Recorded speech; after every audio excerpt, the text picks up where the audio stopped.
This is your Hamshack preacher, AC2VE. I'm going to use my ham radio equipment to illustrate a Bible truth. What we're looking at today is a little NanoVNA. See if we can get in here without too much reflection. I put the about screen on just so you can get some color, something to look at here. Now, this does a lot of different things. Let me see here. Go back.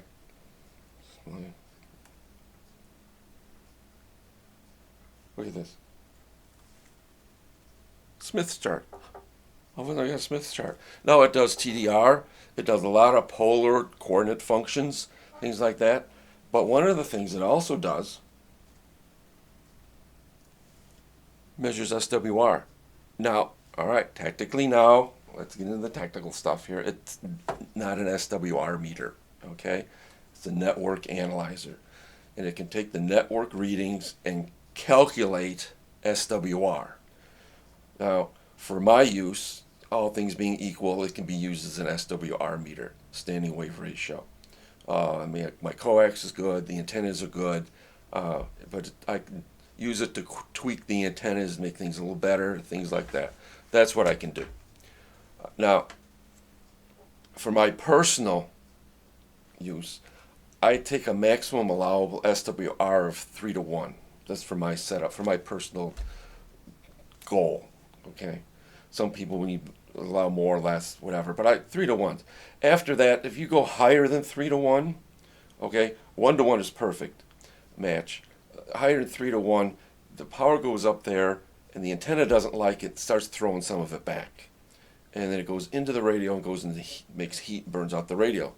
The modern radios have foldback functions that'll say, hey, you're sending too much power back to me, I'm shutting down. And instead of putting out 100 watts, it'll put out 10 watts, okay, just to protect itself. So a lot of the radios have tuners built in. They can handle 3 to 1 quite easily. And now there's some radios that have no tuner built in. There's no way to adjust it internally, whatever it is, like the IC705, IC7100s, there's no tuners. You really like to get the SWR down closer to 1 to 1, maybe 1 to 2, and that kind of a range down in there. But for me, for what I'm doing here, 3 to 1 is okay. Now, after 3 to 1, I want to do some thinking here. Now, here's an example here. I got it set up for my G5RV Junior that I have up in the attic. That's my very first antenna. It's up in the attic. I still use it. Different locations, atmospheric conditions. It's good for East Coast stuff for me. When I can't get something on my end-fed in the backyard, sometimes I can get it on my G5 RV up in the attic. But on 40 meters, I can't get 3 to 1. I don't know if you can see it here or not, but it's 4 point something, and then all the way across the band, it's over 3 to 1. All right. Now, no matter what I do, I can clean the screen, I can charge the battery, change the scale settings. No matter what I do with this machine, it's not going to change the fact that the SWR is above my goal, out of bounds. Okay, there's something wrong, if you want to say, with the G5RV. If I want to use it like this for 3 to 1, there's a problem somewhere. This will not fix the problem. It just shows me I have a problem. I'm going to put that up here so we can remember to take a look at it here. Now, here's the illustration. The NanoVNA is like the 10 Commandments. They show us that there's a problem. They don't fix the problem. They just show us we have a problem. Now, the book of Romans, the Bible says, through the law, that's the 10 Commandments, we become conscious of sin.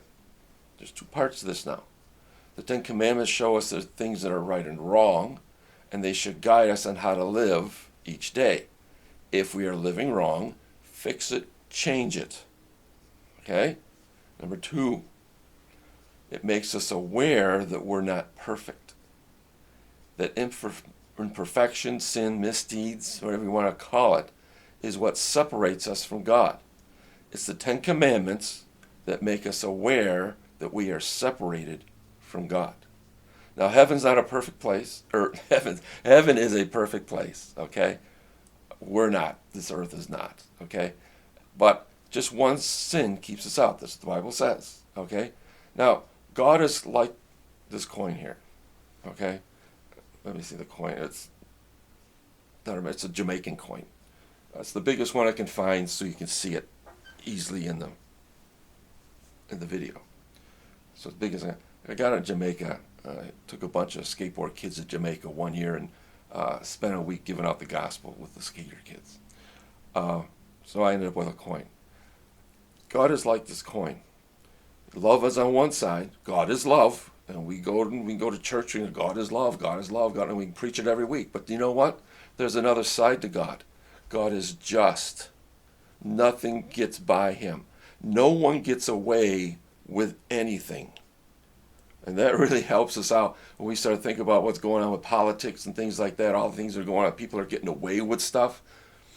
No. Judgment Day is coming. Payday's not always on Friday. Okay? There will be a judgment day. And if you want to depend on your good deeds to get you by on Judgment Day, you can try it. You can say you're a good person. But I don't think so. Here's an illustration. You got a 3-year-old kid, 4-year-old, or maybe 2, even younger. The mom says, "Don't touch those cookies. We're eating dinner in a little bit." "Okay, Mom." She walks away. What's the next thing he does? Goes over the cookie jar, puts his hand in, eats a cookie. The mom comes in a little while later, sees cookie crumbs all over the kid's face. "Did you eat any cookies?" "No, Mom, I didn't eat any cookies." Well, he lied. Who taught the kid how to lie? He figured it out himself because he's born that way. We're all born with a sin nature. All right? And we can't fast talk God on Judgment Day. Now, like the VNA, now that we know there's a problem called sin, let's fix it. Now, Jesus took upon himself the judgment that we deserve, the righteous for the unrighteous, to bring us to God. Now, you can trust Jesus to take care of things. You can. Or, if you think you can go it alone, I have a bridge for sale. This is your Hamshack preacher, 73 OM.